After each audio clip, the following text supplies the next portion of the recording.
ಚಿರು ಅವ್ರು ಇವತ್ತಿಲ್ಲ, ಬಟ್ ಆದ್ರೂ ಅವ್ರು ಇದ್ದಾಗೆಲ್ಲ how do you remember that ಇವತ್ತು ಹಿಂದೆ ತಿರುಗಿ? ಫಸ್ಟ್ ಟೈಮ್ ನಾನು ಸಿನಿಮಾ ಇಂಡಸ್ಟ್ರಿ ಕನೆಕ್ಷನ್ ನನಗೆ ಸಿಕ್ಕಿದೆ ಚಿರಂಜೀವಿ ಸರ್ಜಾ ಅವರಿಂದ. ಇಲ್ಲೊಂದು ಕಾಲೇಜ್ ಇದೆ, ಸಿಟಿ ಕಾಲೇಜ್ ಅಂತ. ಆ ಸಿಟಿ ಕಾಲೇಜ್ ಎದುರುಗಡೆ ಒಂದು ರೂಮ್ ಇತ್ತು ನನ್ನ ಫ್ರೆಂಡ್, ಅಲ್ಲಿಗೆ ಬಂದೆ.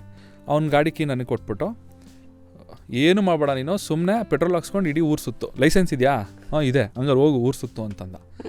ಆಮೇಲೆ ದೆನ್ ಆ ಬೈಕಲ್ಲಿ ಹಿಂಗೆ ಸುತ್ತಬೇಕಾದ್ರೆ ಹಂಗೆ ಸ್ವಲ್ಪ ಹಂಗಂಗೆ ಹೋಗ್ತಾ ಇದೆಲ್ಲೋ ನೋಡಿದ್ದೀನಲ್ಲ ಈ ರೋಡು ಅಂತ ನೋಡಿದ್ರೆ 2 years ಬ್ಯಾಕ್ ನೋಡಿದ್ರೆ ಚಿರು ಅವ್ರ ಮನೆ ರೋಡ್ ಅಲ್ಲೇ ಬಂದುಬಿಟ್ಟಿದ್ದೀನಿ. ಆವಾಗ ಅಲ್ಲಿಗೆ ಹೋದೆ. ಏನೋ ಇಷ್ಟು ದಿವಸ ಆದಮೇಲೆ ಬಂದುಬಿಟ್ಟಿದ್ಯಾ? ಏನಿಲ್ಲ ಚಿರು, ಹಿಂಗೆ ಬೆಂಗಳೂರು ಬಂದ ಕೆಲಸ ಹುಡ್ಕೋಕೆ ಬಂದಿದ್ದೀನಿ. ಹೌದಾ, ಏನು ಫ್ರೀ ಇದೆಯಾ? ಹ್ಞೂ ಚಿರು ಫ್ರೀ ಇದೆ, ಹತ್ತು ಗಾಡಿ ಅಂತಂದ.